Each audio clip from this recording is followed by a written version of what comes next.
안녕하세요. 김현지입니다. 오늘은 이네비터블이라는 책을 리뷰해 보려고 합니다. 미래에 대해서 예측하는 책들, 그리고 미래에 대해서 얘기하는 책들이 굉장히 많은데요. 이네비터블은 케빈 켈리라는 분이 굉장히 신선한 각도로 미래에 대해서 예측한 그런 내용을 담고 있습니다. 케빈 켈리에 대해 이렇게 생긴 책이고요. 1월 17일에 나와서 나름 핫한 책인데 나온 지 얼마 안 되는 읽은 지는 좀 됐는데 이제 리뷰를 하게 됐네요. 그래도 나름 아직 핫한 책이라고 볼 수 있겠죠? 지은이 케빈 켈리에 대해서 한번 살펴보면요. 이렇게 생긴 할아버지입니다. 할아버지지만 굉장히 왕성한 활동을 하고 계신 분이고요. 되게 웬만한 분들은 다 아실 만한, 여기 보시면 와이어드 미디어 있잖아요. 와이어드를 공동 창간하신 분이고, 그리고 창간하시고 나서 한참 동안 편집자도 하셨었고요.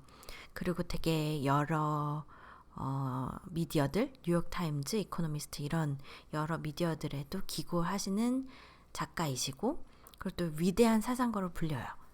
그리고 뭐 한때는 지금도 그러신지는 모르겠지만 페이북, 트위터, 스마트폰도 안 쓰면서 테크계의 대사상가라고 불리는 독특한 분이시고요. 또 재미있는 활동들도 하시는데 하나는 지구상의 모든 생명체를 분류하겠다라는 목표를 가진 재단을 만드셨고, 이 얘기는 뒤에 이제 책에 대해서도 조금 관련된 내용이 나오는데, 그리고 또 롱나우 재단이라고 해서 점점 우리가 짧은 시간, 뭐 마이크로세컨드까지 밀리세컨드, 마이크로세컨드 이런 식으로 짧은 시간에 대해서 점점 빨리빨리 측정하는 거에 대해서 집중하고 있는데, 그 반대로 굉장히 긴 시간, 굉장히 먼 미래를 고민하는 롱나우 재단이라는 곳이 있거든요. 그래서 10,000년을 가는 시계를 만들려면 어떻게 해야 되나 라든지, 아니면 이제 지금이 2000년이잖아요. 이게 이제 9999년을 지나서 10,000년이 되면 어떻게 해야 될지, 그거 대비를 어떻게 해야 되느냐, 뭐 이런 것을 고민하는 재단이에요. 그래서 이런 재단에 또 지지하고 계신 분이고, 또 홈페이지가 kk.org인데요. 이 홈페이지 내에 ROI 높은 도구를 소개하는 페이지도 운영하고 계세요. 월간 한 100만 명 정도 온다고 하는 되게 독특한 일들을 많이 하시는 분이고요. 네, 이분이 쓴 책입니다. 이네비터블에 대해서 한번 리뷰를 시작해 보도록 하죠. 이분의 그 포커스는 어떤 식으로 미래에 대해서 해석을 해 가냐면, 무게 중심이 일단은 명사에서 동사로 이동하고 있다. 그것도 활동을 가리키는 동사. 사실 동사가 활동이죠. 이동하고 있다는 건데, 예를 들면 이런 거예요. 예전에 신발 제조는 명사였죠. 신발을 만드는 거. 그런데 명사가 아니라 신발 제조는 이제는 서비스가 된다는 거예요. 예를 들면 덮개, 그러니까 발등 부분이 이렇게 교체할 수 있는, 그래서 샌들이 되기도 하고 구두가 되기도 하고 그런 신발이라든지, 아니면 걸으면 모양이 변하는 샌들이라든지, 디디면 모양이 바뀌는 바닥이라든지, 그리고 아예 신발이 아닌 바닥이 신발 역할을 하는 바닥이라든지, 어떤 느낌인지 감이 오시죠? 이런 식으로 무게중심이 이제 동사로 변해가고 있다라는 그런 뉘앙스가 느껴진다는 거예요. 이 세상이 흘러가는 방향성이. 그래서 이런 방향성을 나타내는 12가지 동사를 추렸고요. 이 12가지 동사는 현재까지 30년 이상 지속된 그런 경향성이고, 앞으로도 이 경향성은 바뀔 것 같지 않다. 그래서 불가피하다라고 보는 12가지를 뽑은 거예요. 그리고 모든 기술들이 따르는 편향이고, 그래서 그 12가지들을 지켜보면 미래가 어떤 식으로 변화될지 알 수 있지 않겠냐라는 아이디어이고요. 그 아이디어에 기초해서 이 책을 만들게 된 거죠. 그래서 그 12가지 경향성은 이런 것들입니다. 한번 쭉 읽어보면 듣기만 하시는 분도 계시니까. 1장은 새로운 무언가로 되어가다. 2장은 인공지능이 사람처럼 인지화하다. 3장은 고정된 것에서 유동적인 것으로 흐르다, flowing에 대한 얘기고, 4장은 현재는 읽지만 미래는 보다, screening. 5장은 소유하지 않고 접근하다, accessing. 6장은 나만의 것이 아닌 우리 모두의 것이다, 공유하다, sharing에 대한 이야기. 7장은 나를 나답게 만들기 위해서 걸러내다, filtering에 대한 얘기. 8장은 섞일 수 없는 것들을 뒤섞다, 뒤섞다, 리믹싱에 대한 얘기. 9장은 사람들에게 하듯 사물과 상호작용하다, interacting. 10장은 측정하고 기록해서 흐름을 추적하다, tracking. 11장은 가치를 만들어낼 무언가를 질문하다, questioning. 12장은 오늘과 다른 새로운 미래를 시작하다, beginning에 대한 이야기들을 나눠보려고 합니다. 자, 결말을 알 수 없는 미래로의 초대. 근데 읽고 나면 약간 그럴듯한데 라는 얘기가 생각이 들게 됩니다. 1장 들어가 볼까요? 새로운 무언가로 되어가다, becoming. 첫 번째 나온 얘기부터 흥미롭습니다. 끊임없는 업그레이드가 있죠, 현재. 예전에는 지금 한 60대, 70대이신 분들은 일단 젊을 때 쫙 익혀놓으면 그 뒤에는 그걸 가지고 계속 사셨죠. 그걸 활용해서 살면 되는 시대였죠. 근데 지금은 굉장히 많이 바뀌었죠. 이제는 돌아보면요. 아이폰이 2007년에 미국에 출시가 됐고 우리나라에는 2009년에 들어왔어요. 2009년인가 2010년인가 그때 들어왔어요. 지금 10년이 안 됐죠. 10년이 안 됐는데 지금은 스마트폰이 지배하는 시절이 되었죠. 10년 전과 비교했을 때 지금은 엄청나게 변했습니다. 10년 전에 있었던 지식만 가지고 현재는 살 수 없는 시대가 됐죠. 그 말은 무슨 말이냐면 이제는 10년마다 세상이 바뀐다는 얘기고 10년마다 새로 배워야 그 시대에 걸맞는 삶을 살 수 있는 그런 세대가 됐다는 거죠.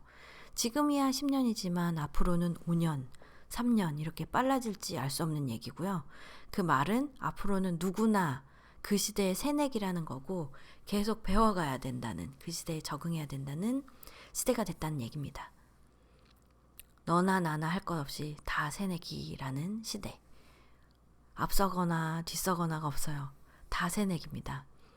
또 이분이 프로토피아라는 단어를 이제 제안하는데요. 이 프로토피아가 의미하는 거는 목적지보다는 되어가는 상태를 말하는 시대라는 거고요. 혜택과 문제를 함께 만들어가기 때문에 진보 상황을 쉽게 알아채지 못하는 그런 시대라는 겁니다. 계속 발전하는 것도 아니고요. 그래서 문제도 계속 나와요. 그리고 그 문제를 또 해결하고 이러면서 정신없이 진행이 되는 거죠. 지금 내가 어떤 상황이 있는지 알 수 없는. 하지만 돌아보면 미래를 보는 건 불가하지만 돌아보면 계속 그때 진보해 왔었다는 걸 알 수 있게 돼요. 예를 들어보면 우리도 지난 10년간 엄청나게 발전했는데 그 당시는 정신없이 그냥 진행해 왔었잖아요. 항상 그 소용돌이에 그 엄청나게 발전한 소용돌이 속에 있었던 것이었고 그랬기 때문에 몰랐던 거죠. 하지만 굉장히 많이 바뀌었던 거죠. 그리고 또 재미난 얘기가 있는데 인터넷이란 흐름에서 많은 업계 사람 그리고 그냥 대중들이 다 같이 놓친 게 하나가 있는데 그 부분은 소비자가 생산자가 될 것이라는 것이었어요. 예를 들면 아마존 소비자 겸 생산자죠. 구글 소비자 겸 그 모든 사람들이 소비자 겸 생산자죠. 페이스북도 소비자 겸 생산자입니다. 굉장한 인사이트인데 많은 사람들이 예견하지 못했고 돌아보니까 우리가 그렇게 되어 있는 그런 현상입니다. 그리고 이제는 모든 공간과 모든 시간을 이런 서비스들, 이런 소비자 생산자들이 커버하게 될 거고요. 또 하나 인사이트가 있는데요. 아직은 그럼에도 불구하고 아직 아무것도 일어나지 않았다라고 말할 수도 있는 시대라는 거예요. 지금 이 시대가 시작이다. 미래를 가서 예를 들어서 한 10년 뒤에 있는 사람들이 우리를 되돌아보면 아 저런 아직 그게 없네. 그게 그 썸띵이 뭔지 우리는 아직 상상조차 할 수 없지만 그 시대 10년 뒤의 사람들은 되돌아보면서 우리를 보며 아직 그게 없는 시대구나 라고 말하게 될 거예요. 우리 자식들이 나중에 커서 우리 시대를 보면서 아직 그게 없었네요 라고 말하는 그 시대가 지금이라는 거죠. 우리가 예를 들어서 한 30년 전 40년 전 보면서 인터넷이 없네 어떻게 살지 라고 하는 것처럼 다시 말하면 지금이 시작 포인트고 가장 많은 기회가 주어지고 가장 많이 열려있는 문이 있는 그런 시대고 가장 낮은 장벽, 가장 많은 수익률과 보상과 조건이 주어진 시기가 지금이라고 할 수 있는 거죠. 다 끝났어. 이미 다 개발된 거야. 더 이상 뭐 생각해낼 수 있는 아이디어는 없어. 라는 건 항상 없었고 지금도 역시 마찬가지라는 겁니다. 지난 30년은 지금 이 시작점을 위한 토대였고요. 이제 지금에서야 우리에게 모든 기회가 열린 그 새로운 시작이 시작되는 시대라는 얘기를 하고 있습니다. 다시 말해서 becoming, 뭔가가 되어가는 시기의 시작이 지금입니다. 신나죠? 2장, 인공지능이 사람처럼 인지화하다. cognifying 부분을 한번 얘기 나눠보죠. 일단 최초의 진정한 AI는 망으로 이루어진 것에서 탄생할 것이다. 우리가 제대로 된 AI는 아마도 엄청난 슈퍼컴퓨터에서 나타날 거야 라고 상상하신 분이 많을 텐데 아마 그렇지 않을 거다. 뭔가 이런 것들이 지금 인터넷들이 연결해서 엄청난 시너지를 이뤘듯이 망과 망으로 모든 것이 엮이면서 서로의 데이터를 주고받고 서로의 인지 능력을 주고받고 하면서 그렇게 엮여진 유기체를 넘어선 초유기체를 통해서 진정한 AI가 처음 발현되기 시작할 거라는 얘기를 제안하고 있고요. 그런 아이디어를 제안하고 있고 아마도 저도 그럴 거라고 생각이 듭니다.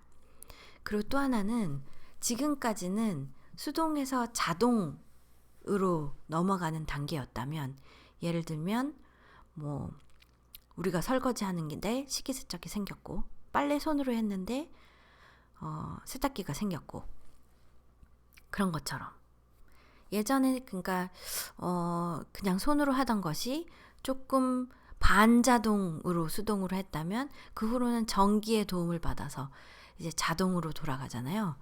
그렇다면 이제는 그 자동에서 전기와의 그 전기와 같은 것이 이제 AI가 될 거란 얘기입니다. 다른 말로 또 바꿔본다면 모든 사물, 어떤 과제에 전자가 전기화되는 것이 붙었다면 이제는 AI가 붙으면 돼요.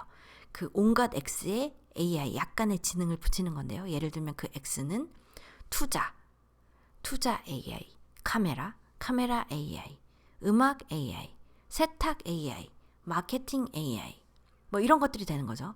온갖 것들, 지금 존재하는 온갖 것들을 AI에 붙이면 돼요. 약간의 지능을 가진 부동산, 약간의 지능을 가진 간호 서비스, 약간의 지능을 가진 건설 서비스, 또 어떻게 보면 윤리도 AI를 가진 윤리, 뭐 이런 것들이 앞으로는 활기를 치게 될 세상이라는 것이죠. 또 굉장히 책을 통틀어서 쇼킹한 썰이 하나 있었는 썰이라기보다는 에피소드가 있는데요.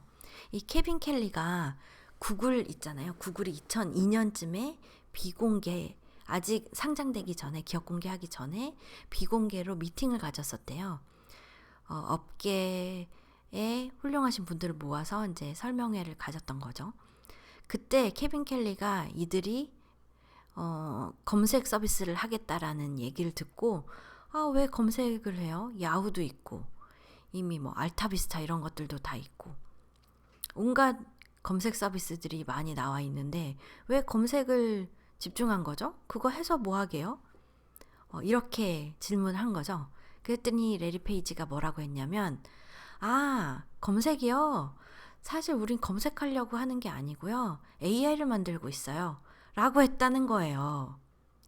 이 말이 무슨 말이냐면 사람들이 검색을 하게 되면 검색 그 엔진은 가능한 후보들을 쫙 보여주잖아요. 어떤 게 입맛에 맞을지 모르니까.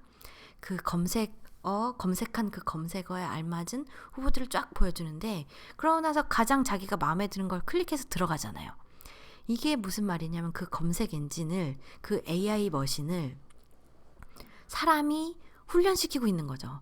엄청난 수억 명의 사람들이 구글의 검색 엔진 AI를 트레이닝 시켜주고 있었던 거예요. 이 질문에 가장 맞는 답은 이거야 라는 가르침을 계속 우리가 훈련시켜주고 있었던 거죠. 지금 15년 동안 구글은 AI를 훈련시키고 있었던 겁니다. 아마 얼마간은 구글을 넘어서는 AI 회사가 나오기는 힘들지 않을까라고 예상되는 측면이에요. 굉장한 인사이트를 가지고 시작한 거였죠. AI는 지금 이제 와서 바야흐로가 맞는 단어죠. 바야흐로 빛을 발하고 있는데요. 지금까지는 항상 이제 AI가 될 것 같아 라는 얘기가 계속 있어 왔지만 현실화되지 못했었어요. 그래서 사람들이 지금도 말 안 되는 거 아니야? 지금도 인공지능 안 되는 거 아니야? 라고 공격을 하죠. 왜냐하면 지금까지 계속 속아왔으니까. 그런데 이제는 그 시대가 온 게 맞는 것 같습니다. 왜냐하면 힘들었던 그 AI를 가로막고 있었던 세 가지가 이제 해결됐기 때문인데요. 첫째는 저렴하게 병렬 계산이 가능하게 됐고요.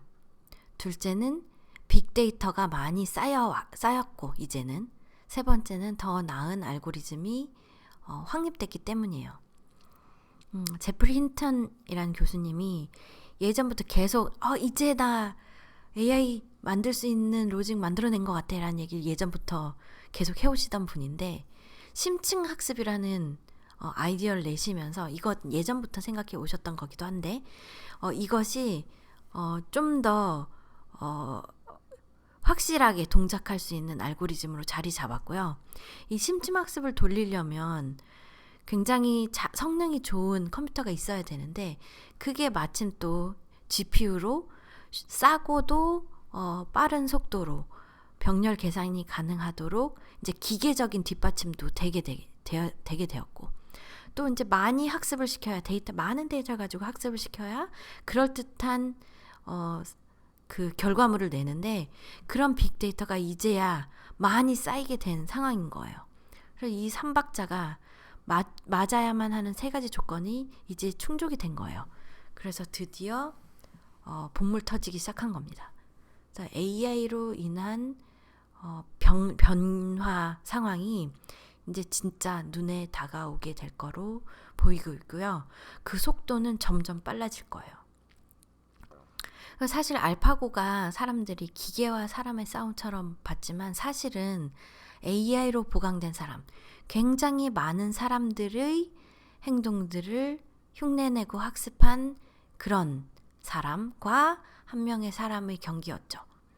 그리고 AI가 되게 무서운 것 같기도 하지만 또 그렇지도 않은 게 AI가 뭔가를 이런 알파고 같은 게 한번 나오면 사람들이 바둑을 또 더 잘 두게 돼요.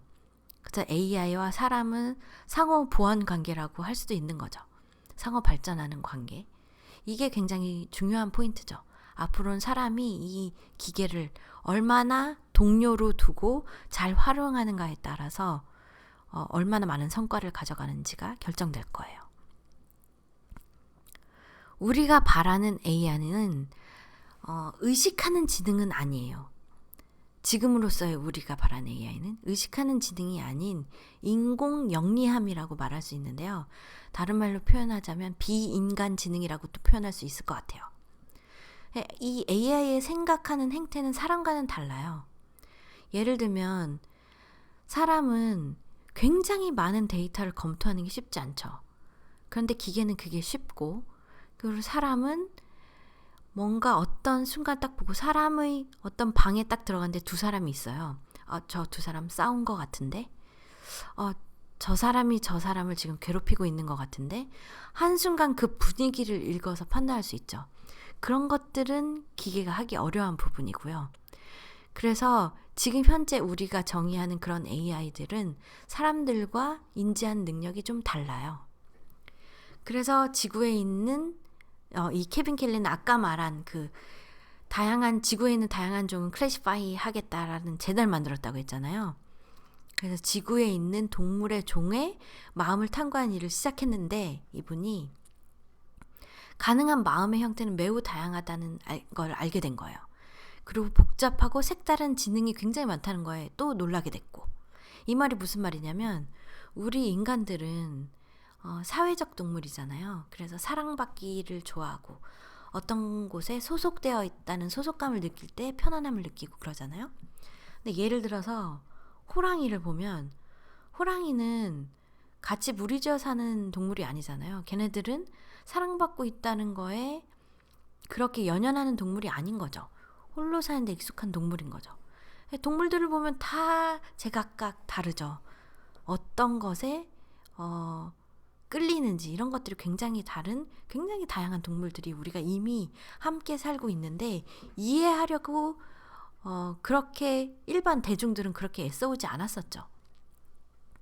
그런 거나 마찬가지인 거예요. AI도 그런 한 가지 마음이라는 거죠. 우리 인간과는 다른 어떤 또 다른 지능인 거죠. 그래서 우리가 AI를 또 이해하려면 마음의 분류체계를 구축하는 게 필요한데요. 그래서 이분이 되게 재미난 활동을 하고 계신 거죠. 그래서 우리보다 우월한 마음 종류 리스트를 만들었어요. 이걸 보면 나름 또 재미가 있는데요. 여기 좀 글자가 작긴 하지만 한번 좀 몇 개 읽어보면요. 인간의 마음과 비슷하며 단지 좀 더 빨리 대답하는 마음. 이게 어떻게 보면 우리가 가장 잘 떠올릴 수 있는 AI죠. 또 이런 것도 있어요. 드넓은 물리적 거리에 걸쳐 퍼져 있어서 빠른 마음에는 보이지 않는 초느린 마음. 일반 문제 해결 능력은 없는 자기를 인식하는 마음. 감정이 없는 초논리적인 마음. 기계 반 동물 반의 공생 마음. 기계 반 인간 반의 사이보그 마음. 뭐 이런 것들이 이제 이게 마음이 아마 마인드겠죠? 그거를 이제 해석하신 것 같은데, 이런 굉장히 다양한 그런 생각 혹은 지능 혹은 마음 이런 것들이 있을 수 있다는 거예요. 굉장히 의미 있는 인사이트인 것 같아요. 우리는 우리만 생각해 왔었는데. 그래서 오늘날 문제는 푸는데 인간 수백 명 정도의 마음이 필요하죠. 인간 수백 명 정도의 생각들이 모여서 문제를 해결해요. 하지만 지금 이제는 AI들이 활동을 같이 하게 될 시대가 다가오고 있는데, 가까운 미래에는 너무 심오해서 수백 가지 다른 마음종이 필요한 문제가 있을지도 몰라요. 인간의 마음뿐만이 아닌 굉장히 다른 종의 마음이 모여서 함께 해결해야 되는 그런 문제들. 예를 들면 개미가 훌륭한 그런 지능과 또 기계가 훌륭한 지능과 사람이 훌륭한 지능을 합쳐가지고 해결해야 되는 그런 문제들이 다가올 수 있게 된다는 거죠. 근데 이제 그렇게 해결하면 우리는 그 이질적인 지능이 제시하는 답에 대해서 우리가 용납할 수가 없는 거예요. 왜 그걸 해야 되지? 이번에 알파고가 두면서 딱 그런 일이 생겼잖아요. 알파고가 딱 수를 뒀는데 해설하는 사람들이 다 저렇게 두면 이상한데요. 저기는 저렇게 두는 수가 아닌데요. 라고 했는데 알파고는 그거를 뒀잖아요. 우리가 이해할 수 없는 어떤 수를 뒀을 때 우리는 그 알고리즘을 신뢰하는 걸 증명할 수 있어야 하겠죠. 믿어야 되니까. 그런 증명하는 방법이 필요할 거고. 세상이 바뀌겠죠. 뭔가를 판단하는 기준이 바뀌고. 그래서 새로운 기법들이 등장하게 될 거고요. 과학하는 방법이 바뀌게 될 겁니다. 그래서 과거에는, 그리고 현재까지는 인간이 알아가는 방식으로 과거를 과학을 진행했다면 미래에는 아마 다른 방식으로 인간이 알아가는 수 없는 것이지만 우리가 믿는 그런 방식으로 문제를 해결하고 접근해 갈 것 같아요. 그러면서 이때는 모든 것이 지금과는 달라지겠죠. 모든 제도와 기준들이 달라질 겁니다. 마치 외계인과 만나는 것과 비슷한 세상이 아닐까요? 이 AI도 말하자면 외계인과 비슷한 지능인 거죠. 우린 외계인을 만난 거예요. 알파고도 하나의 바둑하는 외계인인 거죠. 그래서 이 외계인은 우리한테 우리의 역할은 뭡니까? 당신들이 믿는 건 뭐죠? 당신들의 목표는 뭐예요? 정체성은 뭡니까? 라고 다시 한번 생각해 보게 되는 시기가 올 것 같아요. 그럼 인간은 무엇을 위해 존재하는가? 라는 질문이 주어지게 될 텐데요. 어떻게 보면 인간은 우리가 스스로 진화시킬 수 없는 새로운 유형의 지능을 창안하기 위해 존재한다. 라고 정의 내릴 수도 있을 거고요. 다시 말하면 우리 일은 외계의 지능을 만드는 것이라고 할 수도 있을 것 같아요. 하나의 예죠. 로봇과의 4가지 관계가 나오는데요. 그래서 이제는 로봇과 우리는, 기계와 우리는 어떤 관계를 가져가야 될 것인가? 한 4가지로 분류할 수 있어요. 하나는 인간이 할 수 있지만 로봇이 더 잘할 수 있는 일. 예를 들면 천을 짜는 거, 운전, 대출, 제조 이런 건 기계가 더 잘하죠. 또 하나는 이런 게 있죠. 인간이 할 수 없지만 로봇은 할 수 있는 일. 수억 건의 문서 검토, 시간당 1000개의 물건 생산 이런 거는 사람은 할 수 없는데 로봇은 할 수 있는 일이죠. 또 하나는 우리가 해내고 싶었다는 것을 몰랐던 일. 아예 생각하지 못했는데 원했던 일. 예를 들면 스마트폰 생겨나기 전엔 원하지도 않았죠. 화성 탐사 가기 전에는 별로 바라지도 않았던 거였고 이거에 대해서 누군가 고민하기 전에는 게임 디자이너, 게임이 있기 전에는 우리가 게임을 좋아하게 될지 열광하게 될지 조차 몰랐었죠. 또 4번째 카테고리는 인간만이 할 수 있는 일. 적어도 처음에는. 우리는 무엇을 해야 할까요? 욕망이 판단하는 일들이죠. 이런 4가지가 로봇과의 관계에서 분류할 수 있는 4가지 일입니다. 결국에 인간과 로봇은 공생하게 될 텐데요. 아마 성공은 아까 전에 잠깐 언급했듯이 로봇 및 기계와 일하는 과정을 가장 최적화하는 사람에게 돌아갈 겁니다. 그러니까 기계와 사람인 나가 어떻게 일을 나눠 가지고 가면 가장 최적화된 결과를 낼 수 있을까? 이거를 아이디어를 가장 잘 낸 사람이 성공을 가져가게 될 것이라는 얘기죠. 그리고 책의 93페이지 정도에 로봇 대체 7단계가 나와요. 이거 참 재밌는데요. 보면요. 일단 첫 번째 단계는 로봇은 혹은 컴퓨터는 내가 하는 일을 할 수 있을 리가 없다. 그러니까 1단계. 그런데 좀 지나면 그 일 중에 많은 것은 할 수 있네, 기계가. 하지만 내가 하는 모든 것을 할 수는 없어. 이게 2단계고요. 근데 조금 더 지나면 3단계. 내가 하는 모든 일을 할 수 있지만 고장나면 내가 필요해. 이게 3단계. 4단계. 틀에 박힌 일을 하는 데는 아무 문제가 없지만 새로운 일을 훈련시킬 땐 적어도 내가 필요해. 좀 더 지나서 5단계에는 그래, 내가 하던 지루한 일들은 너네가 다 할 수 있지만 본래 그거는 인간이 하는 일이 아니었어. 그래서 그런 거야. 이게 5단계. 6단계. 로봇이 내가 하던 일을 다 하고 있지만 내 새로운 일이 훨씬 더 흥미롭고 보수도 더 많아. 7단계.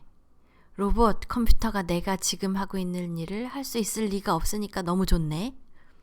뭔가 또 찾은 거죠. 이러고 나서 또 반복되는 거예요. 로봇 컴퓨터는 내가 하는 일을 할 수 있을 리가 없어. 이렇게 다시 또 시작되는 거예요. 그러면서 조금씩 로봇에게 넘겨주게 되는 거죠. 자, 불가피합니다, 이제. 로봇이 우리 일을 떠맡게 할 수밖에 없어요. 그리고 우리는 중요한 새로운 일을 꿈꿔야 되는 거죠. 이게 바람직한 우리의 사고방식이고 건강하게 미래를 준비하는 방식이라고 생각이 됩니다. 자, 로봇이 우리 일을 하게 합시다. 그리고 우리는 더 중요한 새로운 일을 꿈꿉시다. 자, 생각보다 1, 2장이 내용이 길어서 1, 2장까지 첫 번째 시간을 마치고요.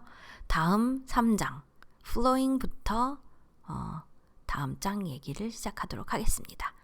다음 녹음에서 만나요. 안녕.